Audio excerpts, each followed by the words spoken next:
ಈಗಾಗಲೇ ಅನೇಕ ಜನ ಎಲ್ಲರೂ ಕೂಡ ಹಿರಿಯರು ಮಾತನಾಡಿದ್ದಾರೆ. ಇದು ನಮ್ಮೆಲ್ಲರೂ ಕೂಡ ಒಂದು ಹಬ್ಬದ ರೀತಿ ಒಳಗಡೆ ಆಗಬೇಕು ಅಂತಕ್ಕಂಥದ್ದು ನಮ್ಮೆಲ್ಲರ ಭಾವನೆ. ಕಾರಣ ಏನು ಅಂತ ಹೇಳಿದ್ರೆ, ನನ್ನಂತ ಒಬ್ಬರನ್ನು ಹಿಡ್ಕೊಂಡು ಅನೇಕ ಜನರನ್ನ ಈ ರಾಜ್ಯದಲ್ಲಿ ಅಧಿಕಾರಕ್ಕೆ ತಂದಿರ್ತಕ್ಕಂಥ ಶಕ್ತಿ ಯಾರಿಗಾದ್ರಿದೆ ಅದು ಮಾನ್ಯ ಯಡಿಯೂರಪ್ಪನವರಿಗೆ ಅಂತಕ್ಕಂಥದ್ದು ನಾವೆಲ್ಲರೂ ಕೂಡ ಮರೆಯೋದಕ್ಕೆ ಸಾಧ್ಯ ಇಲ್ಲ ಅಂತಕ್ಕಂಥದ್ದು. ಅವರ ಅಭಿಮಾನೋತ್ಸವ ಸಮಾರಂಭ ಅದು ಯಾವ ರೀತಿ ಆಗಬೇಕು ಅಂತ ಹೇಳಿದ್ರೆ ಅದು ನಮ್ಮೆಲ್ಲರ ಸ್ವಾಭಿಮಾನೋತ್ಸವ ಆಗಬೇಕು ಅಂತಕ್ಕಂಥ ಮಾತನ್ನು ಕೂಡ ಈ ಸಂದರ್ಭದಲ್ಲಿ ಬಯಸ್ತೇನೆ. ಈಗಾಗಲೇ ಎಲ್ಲ ಕಡೆ ಕೂಡ ಇದು ಪ್ರಚಾರ ಆಗ್ತಾ ಇದೆ. ದಯವಿಟ್ಟು ನಾನು ತಮ್ಮಲ್ಲಿ ವಿನಂತಿಯನ್ನು ಮಾಡಿಕೊಳ್ತೇನೆ. ಯಾಕಂದ್ರೆ ಚುನಾವಣೆ 2 ವರ್ಷ ಇರೋದ್ರಿಂದ ಬರೀ ಚುನಾವಣೆ ದೃಷ್ಟಿಯಿಂದ ಅಷ್ಟೇ ನೀವು ನೋಡ್ತಕ್ಕಂಥದ್ದಲ್ಲ, ಚುನಾವಣೆ ಜೊತೆಗೆ ನಮ್ಮೆಲ್ಲರ ಒಂದು ಸ್ವಾಭಿಮಾನೋತ್ಸವ ಆಗಬೇಕು ಅಂತಕ್ಕಂಥ ಮಾತನ್ನು ನಾನೇನು ಹೇಳಿದೆ. ಅದು ಪ್ರತಿ ಗ್ರಾಮದಲ್ಲೂ ಕೂಡ ನಾವು ಮಾತನಾಡಿ ಪ್ರತಿಯೊಂದು ಗ್ರಾಮದಲ್ಲೂ ಕೂಡ ಪಕ್ಷದ ಕಾರ್ಯಕರ್ತರನ್ನ ಮತ್ತು ಅನೇಕ ಜನ ಹಿರಿಯರು ಕೂಡ ಈ ಕಾರ್ಯಕ್ರಮ ಕರ್ಕೊಂಡು ಬರ್ತಕ್ಕಂಥ ಕಾರ್ಯಕ್ರಮ ಆಗಲಿ, ಅದನ್ನು ನಾವೆಲ್ಲರೂ ಸಂಪೂರ್ಣವಾಗಿ ಪಾಲ್ಗೊಳ್ಳುವಿಕೆ ಮಾಡೋಣ ಅಂತಕ್ಕಂಥ ಮಾತನ್ನು ಹೇಳಿ ನಾನು ಕೊಪ್ಪಳ ಜಿಲ್ಲೆಯಿಂದ ಮಾನ್ಯ ಆಲಪಜ್ಜ ಸಾಹೇಬರಿದ್ದಾರೆ, ಬಸಣ್ಣವರಿದ್ದಾರೆ ಮತ್ತು ಇನ್ನೂ ಅನೇಕ ಜನ ಹಿರಿಯರಲ್ಲಿದ್ದಾರೆ, ಪರಣ್ಣವರು ಇರ್ಬೋದು, ಜನಾರ್ದನ್ ಇರ್ಬೋದು, ಎಲ್ಲರೂ ಕೂಡ ಸೇರಿ ಮಾತನಾಡಿಕೊಂಡು ನಮ್ಮ ಜಿಲ್ಲೆಯಿಂದ ಎಷ್ಟು ಸಂಖ್ಯೆಯನ್ನು ತರಲು ಜಾಸ್ತಿ ಸಂಖ್ಯೆಯನ್ನು ತರಲು ಸಾಧ್ಯ ಆಗುತ್ತೋ ಅಷ್ಟು ಸಂಖ್ಯೆ ತರತಕ್ಕಂಥ ಪ್ರಾಮಾಣಿಕ ಪ್ರಯತ್ನವನ್ನು ಮಾಡ್ತೀವಿ. ಒಟ್ಟಾರೆ ಇಲ್ಲಿಂದ ಈ ಭಾರತೀಯ ಜನತಾ ಪಕ್ಷದ ಹಬ್ಬ ಪ್ರಾರಂಭ ಆಗಲಿ ಅಂತಕ್ಕಂಥ ಆಶೆಯನ್ನು ಕೂಡ ವ್ಯಕ್ತಪಡಿಸಿ ಒಂದು ಮಾತು ಮುಗಿಸಿ. ಕಳೆದ 50 ವರ್ಷಗಳ ಹಿಂದೆ ರಾಜಕೀಯ ಪರಿಸ್ಥಿತಿ ಹೇಗಿತ್ತು, ಯಡಿಯೂರಪ್ಪನವರ ಹೋರಾಟ ಹೇಗಿತ್ತು, ಅವತ್ತಿನ ಪರಿಸ್ಥಿತಿ ಹೇಗಿತ್ತು, ಇವತ್ತು ನಾವು ಯಾವ ರೀತಿ ಸೇರಿದ್ದೇವೆ ಒಂದ್ಸರಿ ಯೋಚನೆ ಮಾಡಬೇಕು. ಸ್ನೇಹಿತರೆ, ನನ್ನನ್ನೂ ಸೇರಿದ ಹಾಗೆ ವೇದಿಕೆ ಮೇಲಿರ್ತಕ್ಕಂಥ ಎಲ್ಲ ಮುಖಂಡರಿಗೂ ಸೇರಿದ ಹಾಗೆ ತಮಗೆಲ್ಲ ಸೇರಿದ ಹಾಗೆ ನಮಗೊಂದು ವಿಳಾಸವನ್ನು ತಂದುಕೊಟ್ಟವರು ಯಡಿಯೂರಪ್ಪ.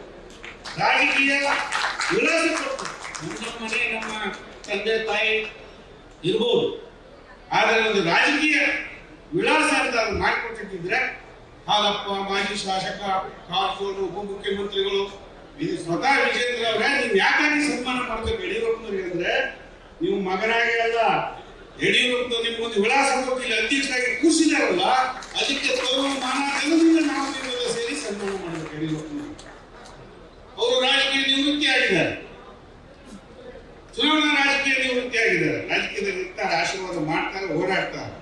ಆದ್ರೆ ನಾವು ಈ ಸನ್ಮಾನ ಮಾಡೋದ್ರ ಮೂಲಕ ನಾವು ಅವರಿಗೆ ಗೌರವವನ್ನು ಅರ್ಪಿಸೋದು, ಅವರಿಗೆ ನಾವು ಕೃತಜ್ಞತೆಯನ್ನು ಹೇಳ್ತಕ್ಕಂಥ ಸಂದರ್ಭ ಅಂತ ನಾನು ಭಾವಿಸಿದ್ದೇನೆ. ಯಾರಿಗಿತ್ತು ನಮ್ಮ ವಿಳಾಸ? ವಿಧಾನಸೌಧದಲ್ಲಿ ಪೂರ್ವವಾಗಿ ಮಾಡಿದ್ದು ಯಡಿಯೂರಪ್ಪ, ಬಿಜೆಪಿ ಹೇಗೆ ಬಂತು? ಯಡಿಯೂರಪ್ಪ ಅನಂತಕುಮಾರ್ ಅವರ ಹೋರಾಟದಿಂದ ಬಂತು. ಯಡಿಯೂರಪ್ಪರ ಹೋರಾಟ ಹೇಗೆ? ಅವತ್ತು ದಿನ ಯೋಚನೆ ಮಾಡಿ, ರಸ್ತೆಗಳಿಲ್ಲ, ಕಾರ್ಗಳಿಲ್ಲ, ಯಾವುದೋ ಒಂದು ಅಂಬಾಸಿಡರ್ ಕಾರ್ ಎಷ್ಟೊತ್ತಿಗೆ ಬಂತು, ಎಷ್ಟೊತ್ತಿಗೆ ಮುಟ್ಟು, ಹೆಂಡರು ಬಿಟ್ಟು, ಮಕ್ಕಳು ಬಿಟ್ಟು, ಮನೆ ಬಿಟ್ಟು, ಮಠ ಬಿಟ್ಟು ಪಕ್ಷವನ್ನು ಸಂಘಟನೆ ಮಾಡಿದರು. ಅವರು ಕೈಗೊಂಡ ಪಾದಯಾತ್ರೆಗಳು ಎಷ್ಟು? ಸ್ವಾತಂತ್ರ್ಯ ನಂತರ ಪಾದಯಾತ್ರೆ ಅಂತ ಈ ದಕ್ಷಿಣ ಭಾರತದಲ್ಲಿ ಪ್ರಾರಂಭ ಆಗಿದೆ, ಅದಕ್ಕೆ ಯಡಿಯೂರಪ್ಪ ಕಾರಣ. ಪಾದಯಾತ್ರೆ ಗಾಂಧೀಜಿ ಮಾಡಿರ್ಬೋದು, ಉಪ್ಪಿನ ದಂಡಯಾತ್ರೆ ಮಾಡಿದ್ರು ಅಂತ ನಾವು ಓದಿದ್ವಿ. ಆದ್ರೆ ಯಡಿಯೂರಪ್ಪನವರ ಪಾದಯಾತ್ರೆ ನಾವು ನೋಡಿದ್ವಿ. ಅಂತ ಪಾದಯಾತ್ರೆ ಮಾಡಿದವರಿಗೆ, ಅಂತ ದೇಹವನ್ನು ಸವಿಸಿದವರಿಗೆ, ಹಗಲು ರಾತ್ರಿ ಸಮಯ ಕೊಟ್ಟವರಿಗೆ ಕೊನೆಯದಾಗಿ ಒಂದು ಸನ್ಮಾನದ ಮೂಲಕ ಅವರಿಗೆ ಒಂದು ಅಭಿಮಾನವನ್ನು ತೋರಿಸೋದಕ್ಕೆ ನಮಗೊಂದು ಅವಕಾಶ ಅಂತ ಹೇಳಿ ಇಲ್ಲಿ ಬಂದಿರೋರು ಯಾರು ನಾವು ಬರೀ ಮತದಾರರಲ್ಲ, ನಾವೆಲ್ಲ ಬಿಜೆಪಿಯಿಂದ ಯಡಿಯೂರಪ್ಪನವರಿಂದ ವಿಳಾಸವನ್ನು ಪಡ್ಕೊಂಡಿದ್ದಾರೆ. ನಾವು ವಿಧಾನಸೌಧದಲ್ಲಿ ಇರ್ಬೋದು, ವಿಧಾನ ಪರಿಷತ್ನಲ್ಲಿ ಇರ್ಬೋದು, ಅನೇಕ ಜನ ಜಿಲ್ಲಾ ಪರಿಷತ್ ನೀವು ಹೋಗಿದ್ದೀರಿ ಅಂತ ಹೇಳಿದ್ರೆ ಅದಕ್ಕೆ ಯಡಿಯೂರಪ್ಪನ ಹೋರಾಟ ಕಾರಣ. ಅದನ್ನು ಋಣ ತೀರಿಸೋದು ಹೇಗೆ? ಅವ್ರಿಗೆ ಅಭಿಮಾನೋತ್ಸವದ ಮೂಲಕ ನಾವು ಋಣ ತೀರಿಸೋಣ. ಅನೇಕ ಜನರು ಅನೇಕ ಸ್ಥಾನಮಾನಗಳನ್ನ ಕೇಂದ್ರದಲ್ಲಿ ಮಂತ್ರಿ, ರಾಜ್ಯದಲ್ಲಿ ಮಂತ್ರಿ, ರಾಜ್ಯದಲ್ಲಿ ಉಪಮುಖ್ಯಮಂತ್ರಿ, ಮುಖ್ಯಮಂತ್ರಿ, ಜಿಲ್ಲಾ ಪರಿಷತ್ ಅಧ್ಯಕ್ಷರು, ಸದಸ್ಯರು, ತಾಲೂಕು ಪಂಚಾಯತ್ ಆಗಿದ್ದೇವೆ, ಬಿಜೆಪಿಯ ಚಿಹ್ನೆ ಇಟ್ಕೊಂಡು ಗೆದ್ದಿದ್ದೇವೆ ಅಂತ ಹೇಳಿದ್ರೆ ಅದಕ್ಕೆ ಯಡಿಯೂರಪ್ಪ ಕಾರಣ.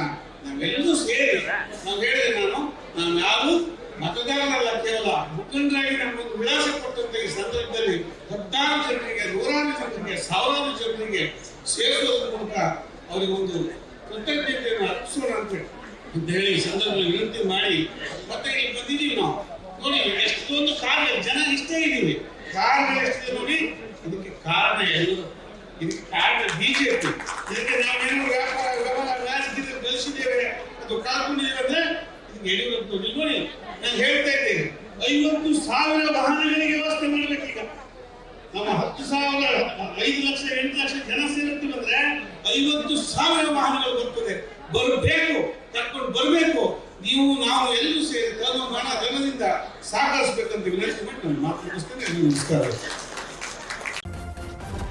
ನ್ಯೂಸ್ ಫಸ್ಟ್ ನಿರ್ಭೀತಿಯಿಂದ ನಿಮ್ಮ ಪರವಾಗಿ.